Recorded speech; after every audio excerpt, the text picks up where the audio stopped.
പ്രിയമുള്ള സുഹൃത്തുക്കളെ, നമ്മുടെ 4 മലയാളി സ്ത്രീകൾ സഹോദരികൾ അഫ്ഗാൻ ഗവൺമെൻറ്റിൽ കീഴടങ്ങി അറസ്റ്റ് വരിച്ച് കഴിഞ്ഞ 1.5 വർഷമായി ജയിലിൽ കഴിയുകയാണ്. അഫ്ഗാനിസ്ഥാനിൻ്റെ ഇപ്പോഴത്തെ നിയമം അനുസരിച്ച് അവരെ കേരളത്തിലേക്ക്, ഇന്ത്യയിലേക്ക് ഡിപ്പോർട്ട് ചെയ്യാനായിട്ട് അധികാരികൾ ആവശ്യപ്പെട്ടു. ഇന്ത്യ ഗവൺമെൻറ് പല കാരണങ്ങളാൽ അത് സ്വീകരിക്കുന്നില്ല. അതായത് നിമിഷ ഫാത്തിമ ഈഷ, സോണിയ സെബാസ്റ്റ്യൻ, ഐഷ റഫേല ആൻഡ് മരിയം ജേക്കബ് മറിയ എന്നീ 4 പേരാണ് തങ്ങളുടെ ഭർത്താക്കന്മാരോടൊപ്പം 21 പേർ ചേർന്ന് ഏകദേശം 2016 ആണെന്നാണ് എൻ്റെ ഓർമ്മ, പല രാജ്യങ്ങളിൽ കൂടി അവർ വളരെ പ്രയാസപ്പെട്ട് അഫ്ഗാനിസ്ഥാനിലെ ഖലീഫത്ത്, അള്ളാഹുവിൻ്റെ തിരുരാജ്യം, മലരും പൂവും തേനും സുഗന്ധവും വസന്തവും ഒക്കെയുള്ള ഒരു രാജ്യത്തിലേക്ക്, സുഭിക്ഷമായ സ്വർഗത്തെ തേടാനായിട്ട് ഭൂമിയിലെ സ്വർഗത്തിലേക്ക് അവർ യാത്രയായി. കേരളത്തിൽ നിന്ന് പോയ 4 പുരുഷന്മാർ അമേരിക്കൻ പട്ടാളത്തിൻ്റെ വെടിയേറ്റ് അധികം താമസിക്കാതെ തന്നെ സ്വർഗത്തിലേക്ക്, ലക്ഷ്യത്തിലേക്ക് നീങ്ങിയെങ്കിൽ തന്നെയും നമ്മുടെ ഈ സഹോദരിമാർ വാസ്തവത്തിൽ അവർ കുറ്റവാളിയാണോ എന്ന് മലയാള സമൂഹം ചിന്തിക്കാം. ഒരു പാട്രിയാർക്കൽ സമൂഹത്തിൽ, പ്രത്യേകിച്ച് മതം മാറി വന്ന ആളുകളുടെ മതത്തോടുള്ള ഒരു പോരിശ, ആവേശം, തീവ്രത, ഇത് ഉൾക്കൊണ്ടുകൊണ്ട് അവർ ഭർത്താക്കന്മാരുടെ ചൊൽപ്പടിക്ക് നിന്ന് അല്ലെങ്കിൽ മസ്തിഷ്ക പ്രക്ഷാളനത്തിന് വിധേയമായി കൊണ്ട് അവിടെ പോയി. അവിടെ അവർ കീഴടങ്ങിയിരിക്കുകയാണ്, ജയിലിൽ കിടക്കുകയാണ്. അവിടെ അവരെ നമ്മൾ സ്വീകരിച്ചില്ലെങ്കിൽ, സ്വീകരിച്ചാൽ എന്തുകൊണ്ട് സ്വീകരിക്കണം, എന്തുകൊണ്ട് സ്വീകരിച്ചുകൂടാ? അതാണ് നമ്മളിന്ന് ഇവിടെ അല്പം വിശകലന വിധേയമാക്കാനായിട്ട് ഉദ്ദേശിക്കുന്നത്. അതിനിടയ്ക്കൊരു കാര്യം പറയാതെ മുന്നോട്ട് പോകാൻ ഒക്കില്ല. കഴിഞ്ഞ 2-3 ദിവസങ്ങളായി കേരളത്തിലെ വലിയൊരു ഇസ്ലാമിസ്റ്റ് പ്രബോധകൻ, അള്ളാഹുവിനും മനുഷ്യനും തമ്മിൽ നേരിട്ട് പാലമിട്ട് അതിൽ കൂടി ആളുകളെ ഉന്തിത്തള്ളിക്കൊണ്ടു പോകുന്ന ഒരു വിദ്വാനുണ്ട്. പേര് MM അക്ബർ എന്നാണ്, വലിയവൻ. അദ്ദേഹം വളരെ വെപ്രാളം പൂണ്ട് കുറേ വീഡിയോ ചെയ്തിട്ടുണ്ട്. അതിലൊന്ന്, നിച്ച് ഓഫ് ട്രൂത്ത് ISലേക്ക് ആളുകളെ റിക്രൂട്ട് ചെയ്യുന്നില്ല, അതായത് കള്ളൻ പത്തായത്തിലില്ല, വീഡിയോ ചെയ്തിട്ടിരിക്കുകയാണ് അദ്ദേഹം. ഗതികേട് നോക്കണേ. ഒരുത്തൻ ഇതുപോലെയൊക്കെ പറഞ്ഞ് പ്രചരിപ്പിച്ച് കാശുണ്ടാക്കി പീസ് ടി വി, സമാധാനത്തിൻ്റെ TV, അത് കണ്ടിട്ടാണ് പലവന്മാരും അങ്ങോട്ട് 21 സംഘം ചേർന്ന് പോയത്. ഇവിടെ ഞാൻ പറയാൻ ഉദ്ദേശിക്കുന്നത്, ഈ കുറ്റവാളി ഒരിടത്തും ശിക്ഷിക്കപ്പെടുന്നില്ല. ഈ പാവത്തങ്ങളായ 4 സ്ത്രീകൾ അങ്ങേയറ്റം അനുഭവിക്കുകയാണ്. എന്ത് ദുരിതകമായ ഒരു കാര്യം നോക്കൂ. അവരുടെ മാനസികാവസ്ഥ നിങ്ങൾ ആലോചിച്ച് നോക്കൂ.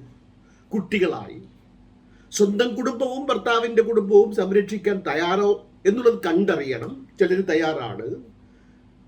മാതൃരാജ്യത്തിലേക്ക് മടങ്ങി വരാൻ ഞങ്ങൾ തയ്യാറെന്ന് അവർ പറയുമ്പോൾ, അവർ റാഡിക്കലൈസേഷനിൽ തുടരുന്നു എന്ന് ഇന്ത്യൻ സർക്കാർ പറയുമ്പോൾ, ഏജൻസികൾ പറയുമ്പോൾ, അവരുടെ പച്ചയായ വീഡിയോ ഉണ്ട്. ഞാൻ വഴിയെന്ന് പറയാം. അപ്പോൾ നമുക്ക് അക്ബറിലേക്ക് തിരിച്ചു വരാം. സക്കീർ നായിക്ക് ഇപ്പോഴും വിലസുകയാണ്, ഇന്ത്യ ഗവൺമെന്റിനെ ചോദ്യം ചെയ്യുകയാണ്. ഈ മതം മേലധ്യക്ഷന്മാർക്ക് ഒരു ഭരണകൂടത്തെയും അധികാരത്തെയും ചോദ്യം ചെയ്യാനുള്ള ഹൂങ്ക്, അഹങ്കാരം എവിടെ നിന്ന് കിട്ടിയതാണ് ഞാൻ ചോദിക്കുന്നത്. ഇവന്മാരാരാണ്? ജനങ്ങളെ വഴിതെറ്റിച്ച് ഗ്രന്ഥവുമായി അടുപ്പിച്ച് കൊലയ്ക്ക് കൊടുക്കുന്ന കൊലയാളികൾ. എനിക്കിത് പറയാൻ മടിയില്ല. അത് തന്നെയാണ് അയാൾ ഉരുവിടുന്ന ഓരോ വാക്കും അതേ രീതിയിൽ മിമിക്രി ചെയ്തുകൊണ്ടാണ് ഈ MM അക്ബർ എന്ന പ്രഭുതി, അള്ളാഹുവിൻ്റെ തിരുദൂതൻ ഇവിടെ മലയാളത്തിൽ മൈക്കോച്ചു കെട്ടി വിലസിക്കൊണ്ടിരിക്കുന്നത്. അയാൾ എന്തുകൊണ്ട് നിച്ച് ഓഫ് ട്രൂത്ത് ISലേക്ക് ആളെ റിക്രൂട്ട് ചെയ്യുന്നില്ല എന്ന് മറ്റാരും പറയാതെ ഇയാൾ മാത്രം വീഡിയോ ചെയ്ത് പറഞ്ഞത്, പത്തായത്തിൽ പെരുങ്കള്ളൽ പാത്തു പതുങ്ങി ഇരിപ്പുണ്ട്. ഇനി തനത് ശൈലിയിൽ അമ്മയെ ഭാര്യയാക്കുകയും ഭാര്യയെ അമ്മയാക്കുകയും ചെയ്യുന്ന പരിപാടിയാണ് ഇയാൾ. അങ്ങനെ ഇവർ പോയത് എന്താ ഈ അന്യദേശത്തേക്ക് പോവുക എന്നുള്ളത് ഹിജറ പോയി എന്നാണ്. അയാൾ ഹിജറയെ എങ്ങെടുക്കുന്നു, ജിഹാദിനെ അങ്ങ് ഒഴിവാക്കുന്നു, ഹിജറയെ എങ്ങെടുക്കും.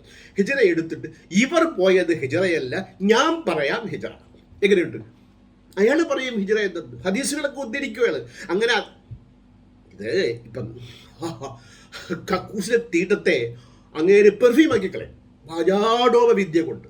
അടുത്തു പോകാൻ മാറും, അതിന് യാതൊരു സംശയമില്ല. ഈ വാക്കുകളൊക്കെ ഞാൻ ഉപയോഗിച്ചു പോകുന്നതിൽ ക്ഷമിക്കണം കേട്ടോ. പക്ഷെ അത്രത്തോളം മലീനസപ്പെട്ട മനസ്സുമായി ആ മുജാഹിദ് ബാലുശ്ശേരി നിങ്ങൾ കണ്ടിട്ടുണ്ടോ?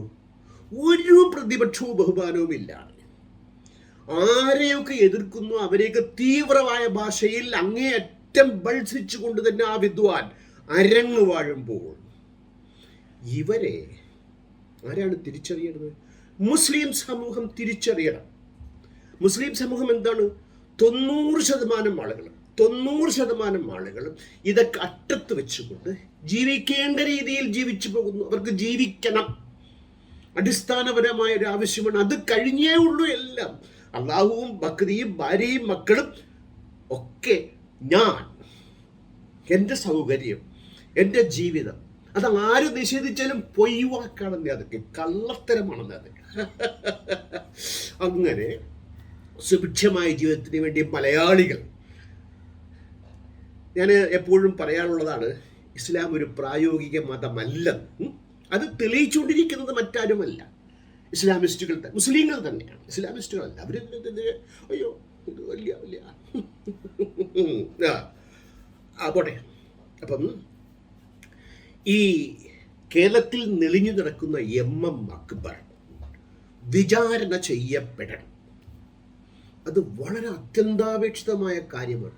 അതിനെന്ത് വേണം? അതിന് നമ്മളെ ഈ 4 സഹോദരിമാരെ, പാവത്തങ്ങളായ അവർ റാഡിക്കലൈസ്ഡ് ആയിക്കോട്ടെ, അവരെ കൊണ്ടുവന്ന് ചോദ്യം ചെയ്ത് ഇതിൻ്റെ ഉള്ളുകള്ളികൾ പുറത്തു കൊണ്ടുവരണം. ഇതിൻ്റെ അണിയറയിൽ പ്രവർത്തിച്ച കള്ളശില്പികൾ, രാജ്യദ്രോഹികൾ, മനുഷ്യദ്രോഹികൾ, അവർ മാതൃകാപരമായി ശിക്ഷിക്കപ്പെടേണ്ടത് എന്തുകൊണ്ടാണ്? ഇനി ഒരു കുട്ടി കേരളത്തിൽ നിന്ന് ഖലീഫത്ത് നോക്കി യാത്രയാകരുത്. അത് ഇന്ത്യക്കും രാജ്യത്തിനും ലോക ജനതയ്ക്കും ആകെ ഭീഷണിയാണെങ്കിൽ നമുക്ക് ഇവിടെ അല്പം കാര്യങ്ങൾ പരിശോധിക്കാം.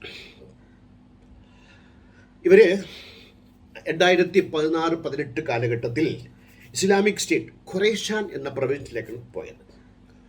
2019 അവർ സറണ്ടറായി.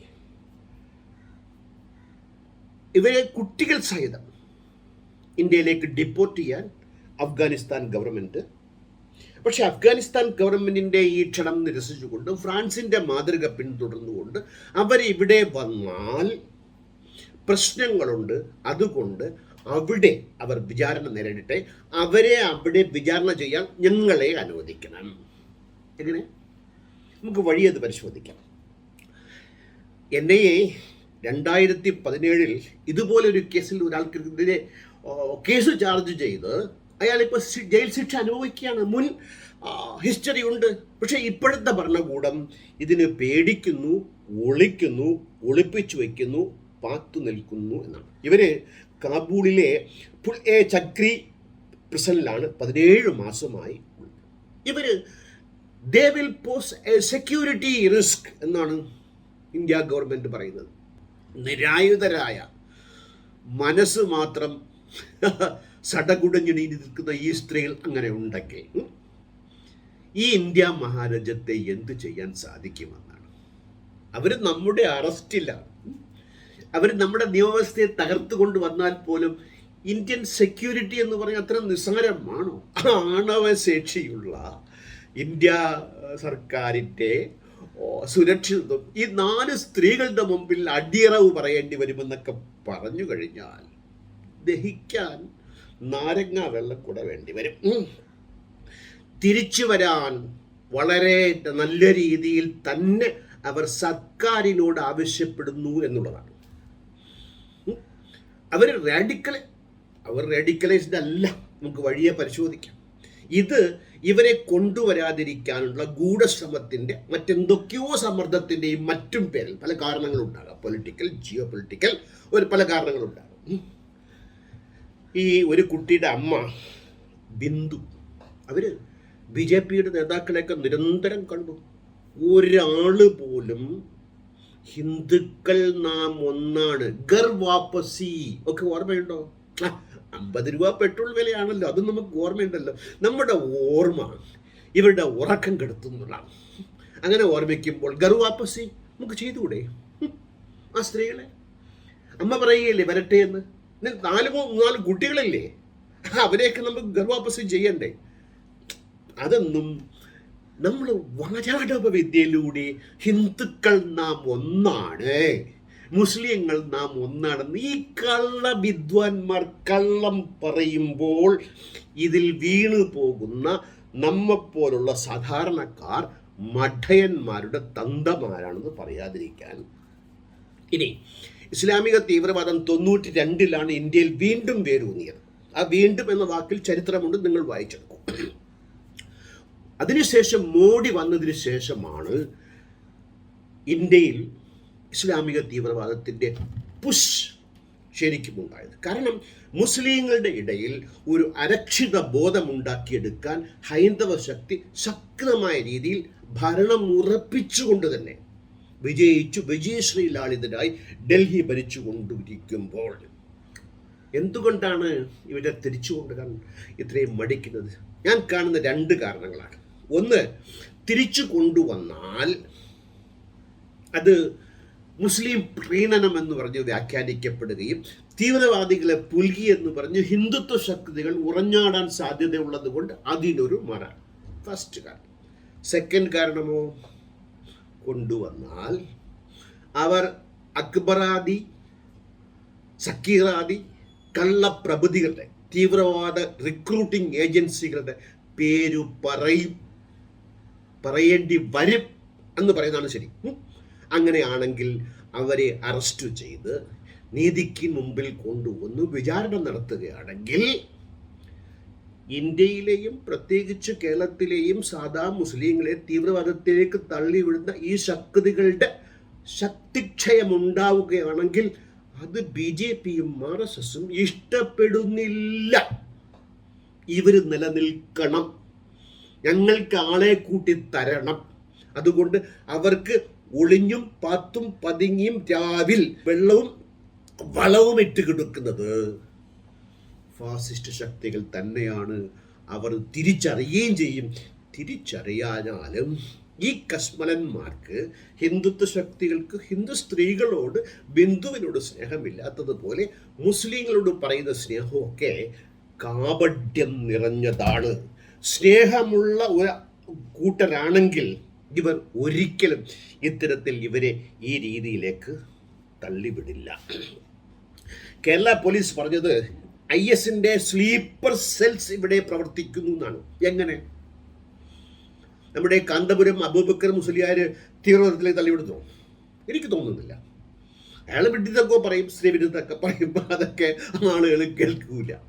പക്ഷേ ഗ്രന്ഥത്തിലേക്ക് മടങ്ങൂ, ഗ്രന്ഥം വായിക്കൂ.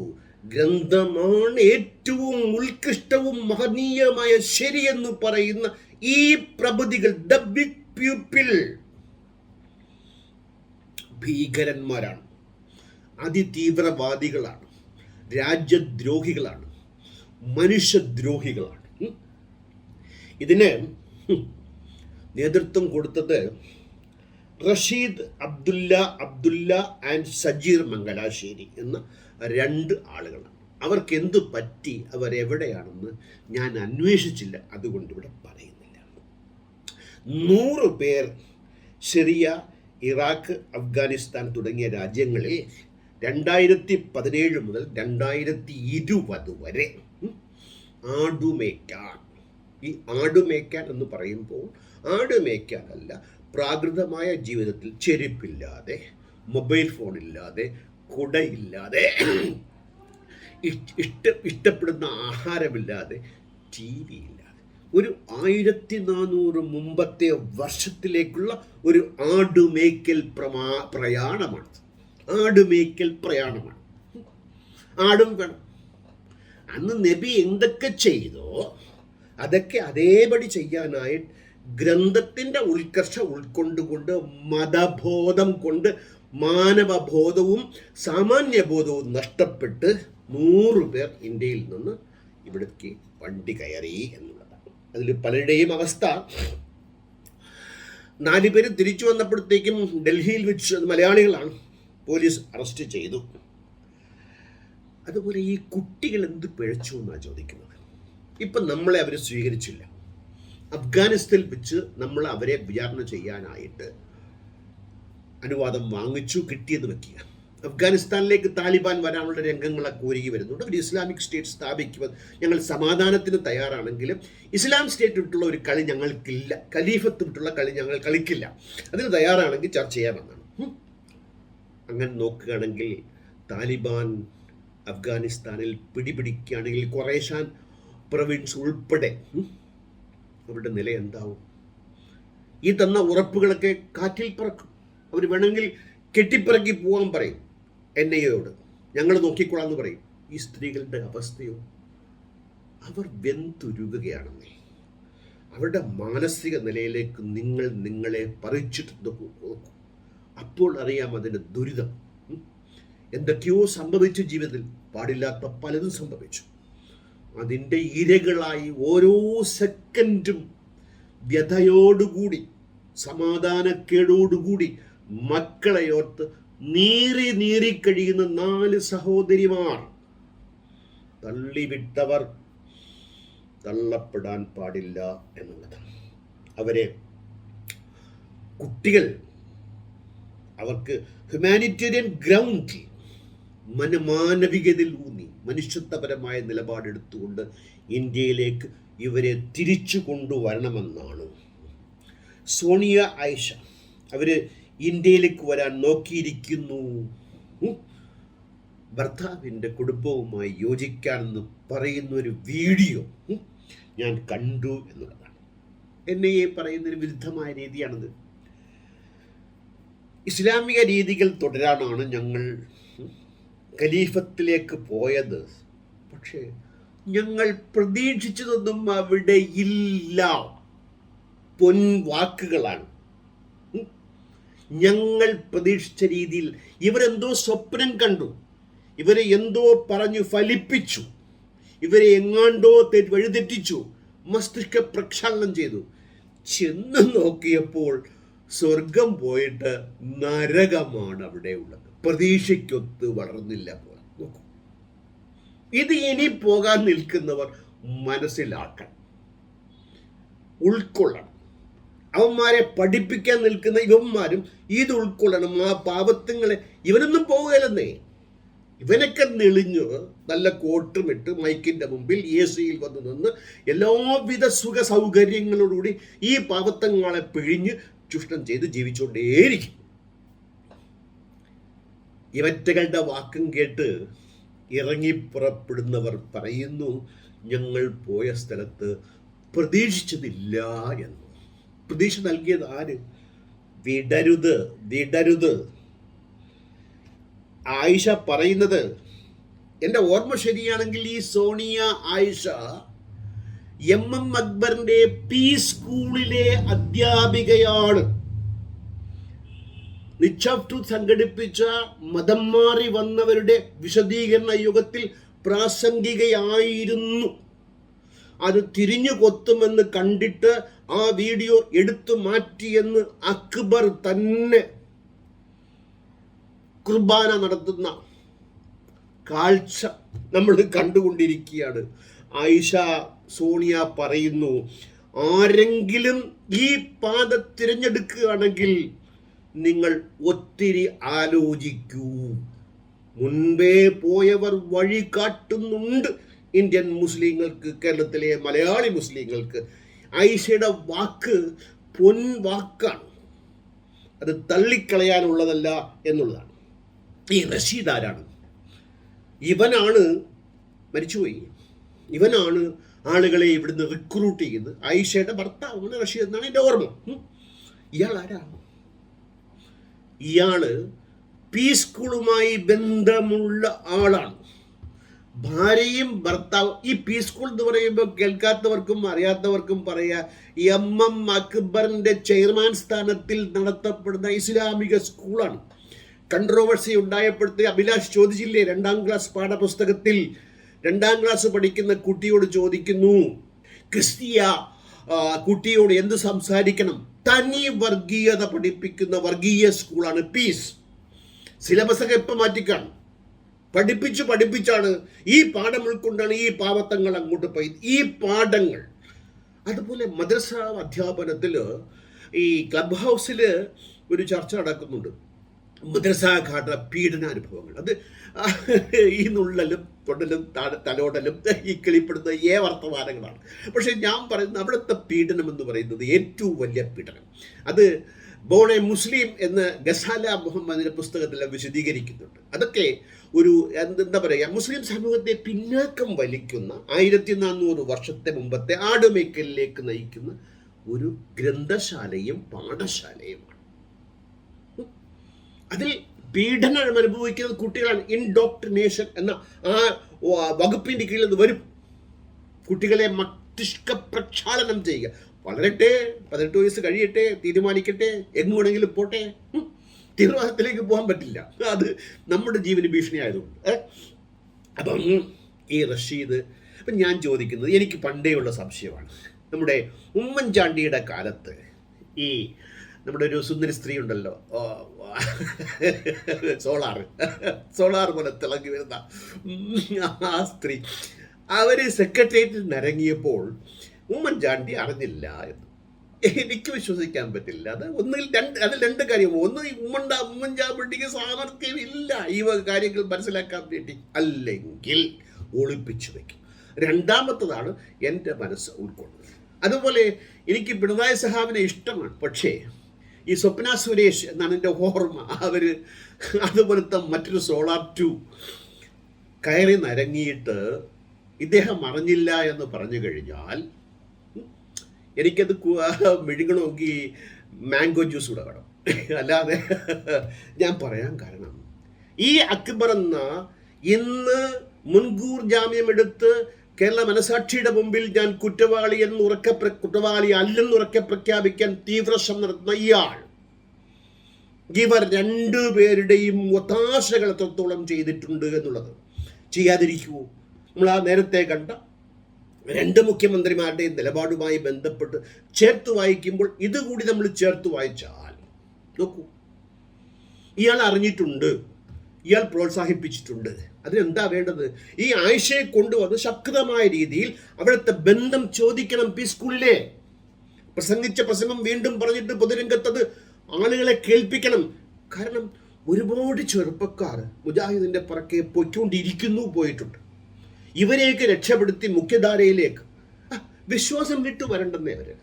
ഒരു വിശ്വാസത്തിൽ നിൽക്കട്ടെ. വിശ്വാസം ഉള്ളിടത്തോളം കാലം വിശ്വസിക്കാൻ നമ്മൾ എതിരല്ല. അതുകൊണ്ട് ഇവരെ വളരെ ഇദ്ദേഹം 2014 പി സ്കൂളിലെ അധ്യാപകനാണ്. ആയിഷ അധ്യാപിക, റഷീദ് അധ്യാപകൻ. റഷീദിന്റെ മേൽനോട്ടത്തിലാണ്. റഷീദ് ക്ലാസ് സംഘടിപ്പിച്ചിട്ടുണ്ട്, തീവ്രവാദങ്ങൾ ഒരുപാട് നടത്തിയിട്ടുണ്ട്. ഇതൊന്നും അക്ബർ അറിഞ്ഞില്ല, അക്ബറിന്റെ ഒത്താശയോടുകൂടിയാണ് ഇതൊക്കെ ചെയ്തു എന്ന് ആരോപണം ഉന്നയിച്ചാൽ ഇല്ല എന്ന് തെളിയിക്കേണ്ട ശക്തമായ ബാധ്യത അക്ബറിനുണ്ട്. അത് ഞാൻ ഒരു മൂലക്കിരുന്ന് ഈ കമ്പ്യൂട്ടറിൽ പറഞ്ഞാൽ പോരാ. ഇത് കേരള സർക്കാരും ഇന്ത്യൻ സർക്കാരും ചെയ്യുമോ ചെയ്യില്ല എന്നുള്ളതാണ് അവരുടെ പിടിവള്ളി. ഈ റഷീദ് അഫ്ഗാനിസ്ഥാനിൽ പോയതിനു ശേഷവും വാട്സപ്പും ടെലഗ്രാമിൻ്റെ മുഖാന്തരം ഇന്ത്യയിലെ കേരളത്തിലെ മലയാളികളെ റാഡിക്കലൈസ് ചെയ്യാനുള്ള പ്രവൃത്തി നടത്തിക്കൊണ്ടിരുന്നു. ഈവൻ കേരളത്തിൽ നിൽക്കുമ്പോൾ എന്തെല്ലാം പ്രവൃത്തി ചെയ്തിരിക്കും. ചെയർമാൻ്റെ ശ്രദ്ധയിൽ വന്നില്ലേ? വന്നു, അറിയിച്ചു, കൊടുത്തു. അതൊക്കെയാണ് പക്ഷേ ഒരു കാര്യമുള്ളത്, ഈ റഷീദ് അവസാനം നിരാശനായിരുന്നു എന്ന്. കാരണം പറഞ്ഞു പഠിപ്പിച്ചു കേട്ടു മനസ്സിലാക്കിയതല്ല ലോകം, യാഥാർത്ഥ്യം. സോണിയ പറയുന്നു, അഫ്ഗാനിസ്ഥാനിൽ ചെന്നപ്പോൾ ആളുകൾ പള്ളിയിൽ പോലും വരുന്നില്ല, നിസ്കരിക്കാൻ വരുന്നില്ല എന്ന്. ഏതാണ്? അല്ലാഹുവിൻ്റെ സ്വർഗരാജ്യത്തിൻ്റെ വാതിലാണ്, പടിയാണ്, പാലമാണ്.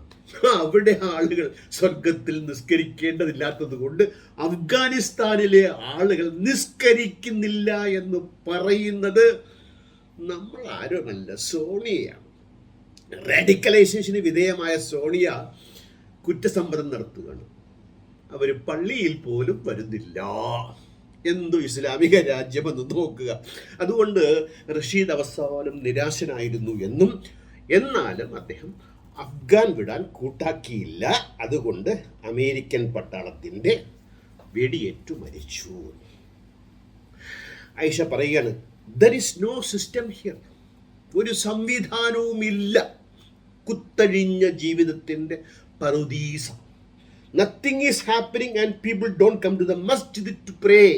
ഒന്നും സംഭവിക്കുന്നില്ല. ഈ ഖലീഫത്ത് സംഭവിക്കേണ്ട ഒന്നും സംഭവിക്കുന്നില്ല. ആളുകൾ പള്ളിയിലേക്ക് വരുന്നില്ല. Rasheed was very particular about such things. റഷീദിന് ഈ മുത്താ പോലീസ് പോലെ അടിച്ച് പള്ളിയിലേക്ക് ആളെ കയറ്റേണ്ട ആളാണ്. വടി കയ്യിൽ നിന്നേ ഉള്ളൂ. എല്ലാവരും പള്ളിയിൽ വന്നിരിക്കണം, നിസ്കരിച്ചിരിക്കണം. ഫർളല്ലേ? ആ മനോഭാവക്കാരനാണ് അവൻ. നിസ്കരിക്കുമെന്ന് കരുതിയ ആളുകളുടെ കൂട്ടത്തിലേക്ക് പോയപ്പോൾ അവറ്റകളും നിസ്കരിക്കുന്നില്ല. എനിക്ക് ചിരി വരികയാണ് കേട്ടോ. അപ്രായോഗിക മതമെന്ന് പറയുമ്പോൾ ഒരു കാരണമായി പറയുന്ന ഒന്നാണ് ഈ നിസ്കാരം എന്നുള്ള കാര്യം. മുസ്ലിങ്ങളെ കൊണ്ട് പറ്റില്ല. പാവങ്ങൾ ജീവിക്കട്ടെ, അവർ നിസ്കരിക്കാതെ ജീവിക്കട്ടെ. അള്ളാഹു ഉണ്ടെങ്കിൽ അദ്ദേഹം ഇവരെ ഒന്നും അതിൻ്റെ പേരിൽ നരകത്തിലിടുമെന്ന് എനിക്ക് തോന്നുന്നില്ല. അതുകൊണ്ട് മുസ്ലിങ്ങളെ, പ്രിയ സുഹൃത്തുക്കളെ, പ്രിയ ബന്ധുക്കളെ, പ്രിയ സഹോദരിമാരെ, പ്രിയ സഹോദരന്മാരെ, നിസ്കരിച്ചില്ല എന്ന് നിങ്ങൾക്ക് വേവലാതി വേണ്ട. അള്ളാഹുവിൻ്റെ ഖലീഫത്തിൻ്റെ രാജ്യത്തിൽ പോലും ആളുകൾക്ക് പറ്റുന്നില്ലെങ്കിൽ ഈ കേരളക്കരയിൽ നിന്നുകൊണ്ട് ജീവിത സന്ധിക്ക് വേണ്ടി സമരം ചെയ്യുന്ന നിങ്ങൾ, രണ്ടറ്റവും മുട്ടിക്കാനായി പെടാപാടുപെടുന്ന നിങ്ങൾ ബേജാറാവണ്ട എന്നാണ് എനിക്ക് പറയാനുള്ളത്. There were lots of people who would never come to the masjid. ഒരിക്കലും പള്ളിയിൽ വരാത്ത വിദ്വാൻമാരുണ്ടെന്നാണ്. ചിരിച്ചിട്ട് ചിരി അടക്കിയിട്ട് വയ്യ കേട്ടോ. ഒരിക്കലും പള്ളിയിൽ വരാത്ത വിദ്വാൻമാർ ഇവിടെ കേരളത്തിലാണെങ്കിൽ പെരുന്നാളിലോ വെള്ളിയാഴ്ചയെങ്കിലും ജുമയ്ക്ക് പോകും. അവിടെ പള്ളിയിലേ വരാത്ത മുസ്ലിങ്ങളുണ്ട് എന്നാണ് ആയിഷ വിലപിക്കുന്നത്, ഏറ്റു പറയുന്നത്. But the leaders did not do anything. നേതാക്കളൊന്നും ഇതിനെതിരെ ഒന്നും ചെയ്യുന്നില്ലെന്നേ.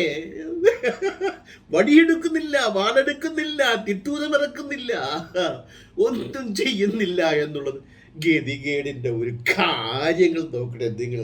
Because that is the main part of our religion. ഈ പള്ളിയിൽ വരിക എന്നുള്ളത് ഞങ്ങളുടെ മതത്തിൻ്റെ മെയിൻ പാർട്ടാണ്. ആയിഷ സ്വന്തം ആ വീഡിയോയുടെ ലിങ്ക് ഞാൻ താഴെ ഇടാം, നിങ്ങൾ കാണും. ഒന്നും ഞാൻ കയ്യിൽ നിന്നിട്ട് പറയുകയില്ല, റെക്കോർഡിക്കലല്ലാതെ. ഇത് ഞാൻ എവിടെ നിന്നാണോ ഇൻഫർമേഷൻസ് ഗ്യാദർ ചെയ്തത് അതിൻ്റെയൊക്കെ URL ചോദ്യങ്ങൾ വരും. താൻ എവിടുന്ന് പറഞ്ഞു കാണിക്കാം. എൻ്റെ വാക്കുകളല്ല, കടമെടുത്തതാണ്. 5 times prayer and he is very particular about it. Towards the end of his life, റഷീദിൻ്റെ ജീവിതത്തിൻ്റെ അവസാനത്തിൽ he was very disappointed. അരക്ഷിതബോധം അങ്ങേയറ്റം. He had stopped making the audios. വളരെ പ്രധാനമായ ഒരു കാര്യമാണ്.